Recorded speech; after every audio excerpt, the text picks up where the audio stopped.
My dear student, आप सभी का स्वागत है अपने इस YouTube channel Monu online education में। तो प्यारे बच्चों, हम लोग जैसा कि क्वेश्चन बैंक पढ़ रहे थे, तो सामाजिक विज्ञान का हम लोग क्वेश्चन बैंक 2011 से लेकर के 2023 तक पढ़ेंगे, जिसमें 2011 पढ़ लिए थे, 12 पढ़ लिए थे और 13 पढ़ लिए थे और 2014 का प्रथम पाली पढ़ लिए थे। आज हम लोग 2014 का द्वितीय पाली पढ़ेंगे। क्या क्या प्रश्न दिया गया था द्वितीय पाली में, वो हम लोग देखेंगे। 2014 का जो सामाजिक विज्ञान है बाबू, उसी का हम लोग देखेंगे। चलिए, पहला है इतिहास से पहले क्वेश्चन है। पहला इतिहास से क्वेश्चन है, जिसमें पहला प्रश्न पूछा गया है, गैरीबाल्डी पेशे से क्या थे। गैरीबाल्डी बाबू पेशे से क्या थे? पहला है सिपाही थे। सिपाही बोल पहला ऑप्शन है सिपाही, दूसरा है बी ऑप्शन दिया है किसान, और सी ऑप्शन है ज़मींदार, और डी ऑप्शन है नाविक। तो बाबू गैरीबाल्डी जो थे पेशे से क्या थे? गैरीबाल्डी पेशे से एक नाविक थे। डी ऑप्शन जो है बिल्कुल करेक्ट है। जो बच्चे डी ऑप्शन दे रहे हैं उनका बिल्कुल सही है। और बच्चे क्लास को शेयर जल्दी से कर देंगे। आप लोग जल्द से जल्द क्लास को शेयर कर दीजिए। चलिए, अगला प्रश्न है, वार एंड पीस पुस्तक की रचना किसने की? वार एंड पीस जो पुस्तक है बाबू, उसकी रचना किसने की? पहला ऑप्शन दिया है कार्ल मार्क्स, दूसरा है टॉलस्टॉय, तीसरा ऑप्शन दिया है दोस्तोयेव्स्की, डी ऑप्शन दिया है एंजेल्स। तो बाबू वार एंड पीस जो पुस्तक की जो रचना किया है ना, वार और पीस की जो पुस्तक की जो रचना किया है, वो लियो टॉलस्टॉय ने की है। समझे? वार एंड पीस पुस्तक की जो रचना है लियो टॉलस्टॉय ने किए हैं। अगला प्रश्न पर चलते हैं। बाबू जल्दी से क्लास को आप लोग शेयर कर दीजिए। जो बच्चे नहीं पढ़े हैं उनके पास जल्द से जल्द शेयर कर दीजिए। अगला प्रश्न जो है भूगोल से है। 20 नंबर का पूछा गया था भूगोल से प्रश्न। तो चलिए, पहला क्वेश्चन है भूगोल का, सौर ऊर्जा निम्नलिखित में कौन सा संसाधन है? बाबू सौर ऊर्जा निम्नलिखित में कौन सा संसाधन है? पहला है ए ऑप्शन है मानवकृत, बी ऑप्शन है पुनः प्रत्योग, सी ऑप्शन है अजैव, और डी ऑप्शन है अचक्रीय। तो बाबू सौर ऊर्जा जो संसाधन है वो पुनः प्रत्योग है। इसमें बी ऑप्शन जो बच्चे बता रहे हैं उनका बिल्कुल सही है। अगला प्रश्न कहता है कि बृहद क्षेत्र में जल की उपस्थिति के कारण ही पृथ्वी को क्या कहते हैं? बृहद क्षेत्र में जल की उपस्थिति के कारण पृथ्वी को कहते हैं बाबू, ए ऑप्शन दिया है उजला ग्रह, बी ऑप्शन दिया है नीला ग्रह, सी ऑप्शन दिया है लाल ग्रह, और डी ऑप्शन दिया है हरा ग्रह। तो बृहद क्षेत्र में जल की उपस्थिति के कारण पृथ्वी को बाबू नीला ग्रह कहते हैं। जो बी बच्चे बता रहे हैं उनका बिल्कुल सही है। बी आंसर बाबू बिल्कुल सही है। चलिए, अब हम लोग चलते हैं आगे। सिविक्स का क्वेश्चन है, लोकतांत्रिक राजनीति का। सिविक्स का 17 अंक का पूछा है, जिसमें पहला ऑब्जेक्टिव है, भारत में किस तरह के लोकतंत्र की व्यवस्था की गई है?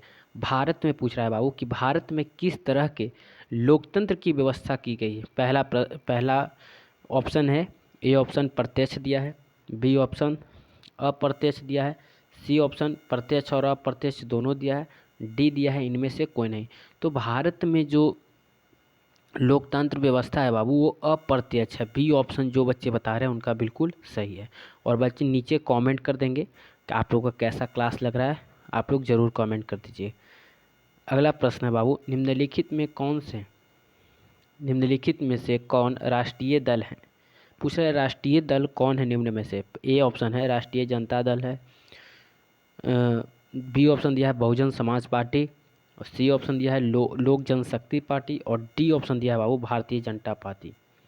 तो इसमें निम्नलिखित में से राष्ट्रीय दल पूछ रहा है बाबू, जो बीजेपी है वो एक राष्ट्रीय दल है। ठीक है, भारतीय जनता पार्टी जो बीजेपी है वो राष्ट्रीय दल है। डी ऑप्शन जो बच्चे बता रहे हैं उनका बिल्कुल सही है। चलिए आगे चलते हैं। अब अर्थशास्त्र से क्वेश्चन है। इकोनॉमिक्स से 17 अंक का प्रश्न पूछा गया है बाबू, जिसमें पहला प्रश्न है, वैश्वीकरण के मुख्य अंग कितने हैं? वैश्वीकरण के मुख्य अंग कितने हैं? ए ऑप्शन दिया है 1, बी ऑप्शन दिया है 2, सी ऑप्शन दिया है 5, और डी ऑप्शन दिया है 4। बाबू वैश्वीकरण के मुख्य अंग कितने हैं? तो वैश्वीकरण के मुख्य अंग बाबू 5 होते हैं, समझे। लेकिन यहाँ आंसर में 4 देता है, ऐसे 5 है। वैश्वीकरण का मुख्य अंग कितने हैं? 5 है। अगला प्रश्न है, भारत में उपभोक्ता संरक्षण अधिनियम की घोषणा कब हुई? भारत में उपभोक्ता संरक्षण अधिनियम की घोषणा कब हुई बाबू, ये पूछ रहा है। ए ऑप्शन है 1986, बी ऑप्शन है 1980, सी ऑप्शन है 1987 और डी ऑप्शन है 1988। तो उपभोक्ता संरक्षण अधिनियम भारत में जो है वो 1986 को घोषणा हुआ था। ठीक है, अब आगे चलते हैं। आपदा प्रबंधन से प्रश्न आया है बाबू, समझे। आपदा प्रबंधन से 6 अंक का पूछा गया, 6 अंक, जिसमें पहला क्वेश्चन है सुनामी किस स्थान पर आता है? बाबू सुनामी किस स्थान पर आता है? सुनामी जो है बाबू वो तो समुद्र में आता है। ये ऑप्शन दिया है स्थल पर, बी ऑप्शन समुद्र पर, डी ऑप्शन आसमान पर, इनमें से कोई नहीं। तो सुनामी जो है ये तो समुद्र में आता है। तो जो बच्चे बी ऑप्शन बता रहे हैं उनका बिल्कुल सही है। चलिए अगला प्रश्न है, 26 दिसंबर 2004 को विश्व के किस हिस्से में भयंकर सुनामी आया था? 26 दिसंबर 2004 को बाबू विश्व के किस हिस्से में भयंकर सुनामी आया था? ए ऑप्शन दिया है पश्चिम एशिया, बी है प्रशांत महासागर, सी ऑप्शन है अटलांटिक महासागर और डी ऑप्शन दिया है बाबू बंगाल की खाड़ी। तो 26 दिसंबर 2004 को विश्व के किस हिस्से में आया था बाबू? तो बंगाल की खाड़ी में। जो डी ऑप्शन बच्चे बता रहे हैं उनका बिल्कुल सही है। चलिए अब हम लोग आगे चलेंगे 2015 का प्रश्न देखेंगे हम लोग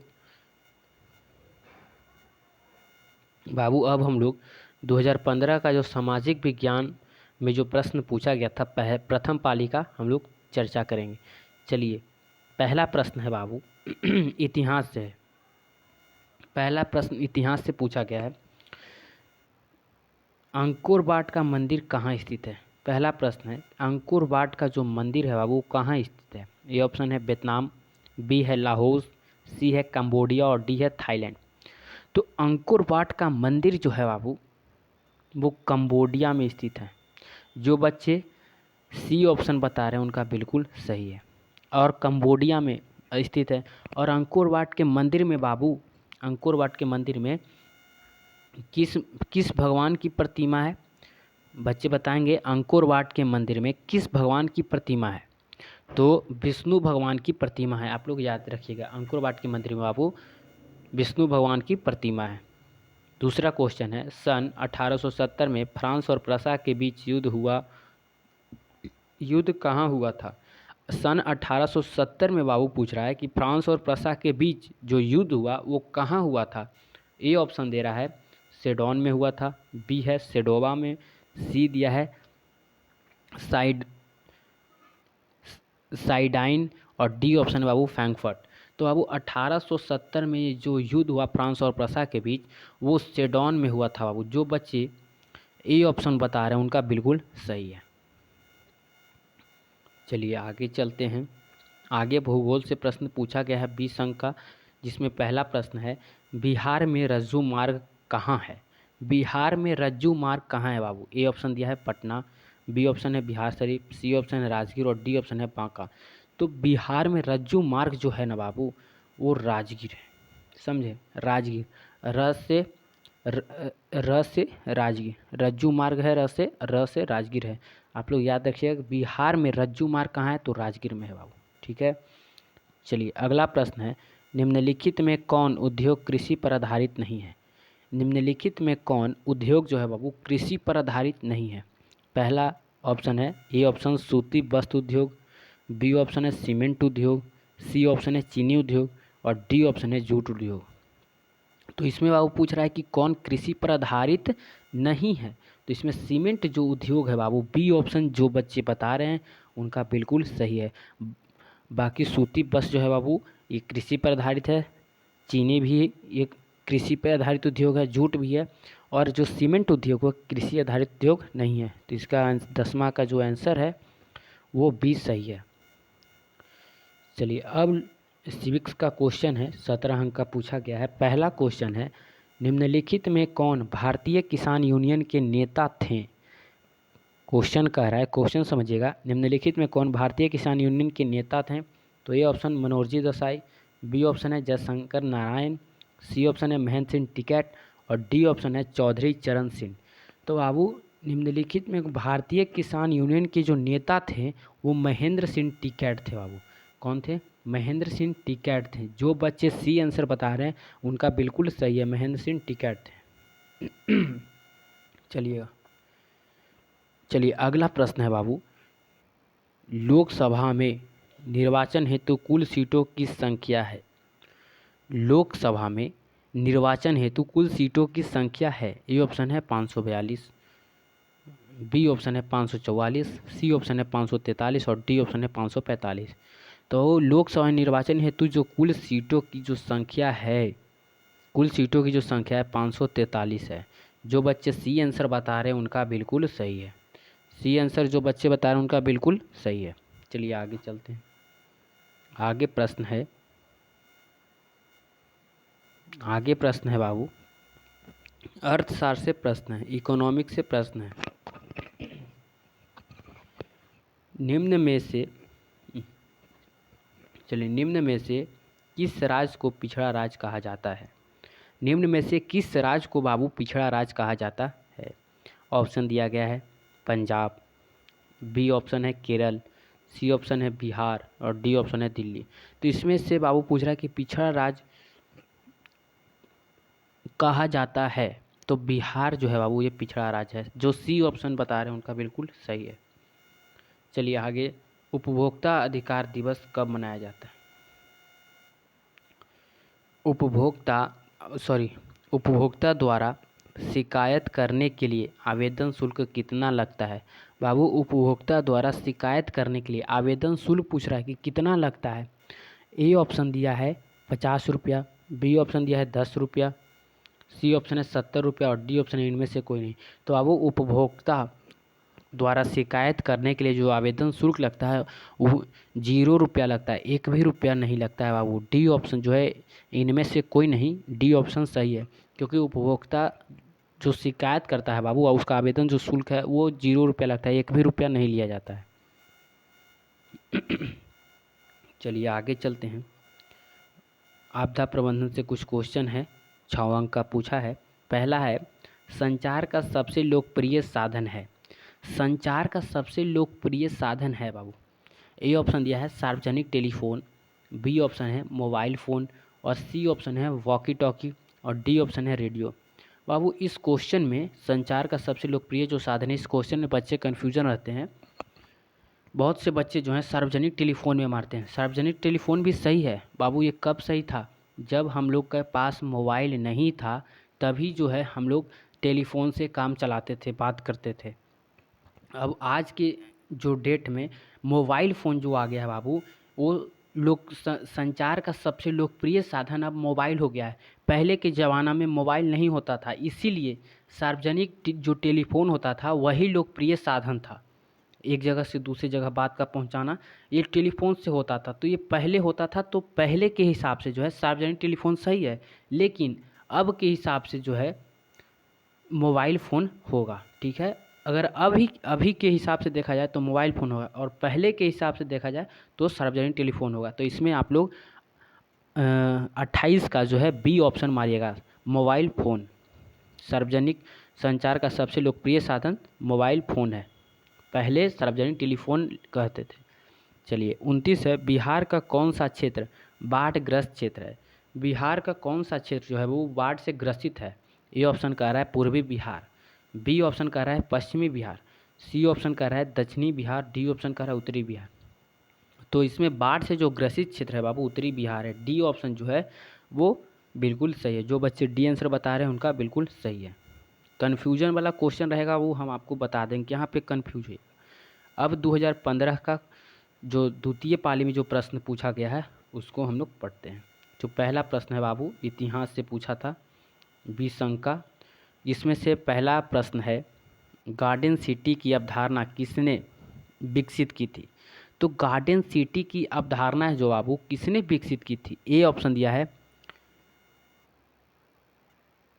एबेनेज़र हार्वर्ड, बी ऑप्शन दिया है विलियम, सी ऑप्शन दिया है नेपोलियन III और डी ऑप्शन दिया है हॉम्सबॉर्न। तो इसमें गार्डन सिटी की अवधारणा जो है बाबू, ए ऑप्शन जो है एबेनेज़र हार्वर्ड जो है ये विकसित किए थे। ए ऑप्शन, जो बच्चे ए ऑप्शन बता रहे हैं उनका बिल्कुल सही है। बी ऑप्शन है बाबू गिरमिटिया मजदूर। गिरमिटिया जो मजदूर हैं किसे कहा जाता है, गिरमिटिया किसे कहा जाता है?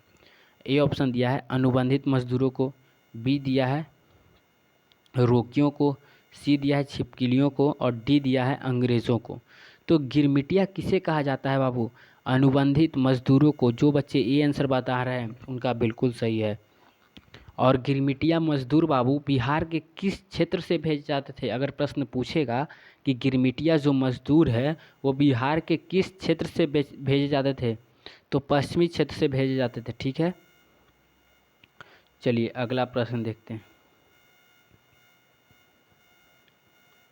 भूगोल का प्रश्न है। पहला प्रश्न है निम्न में से कौन उपभोक्ता उद्योग है?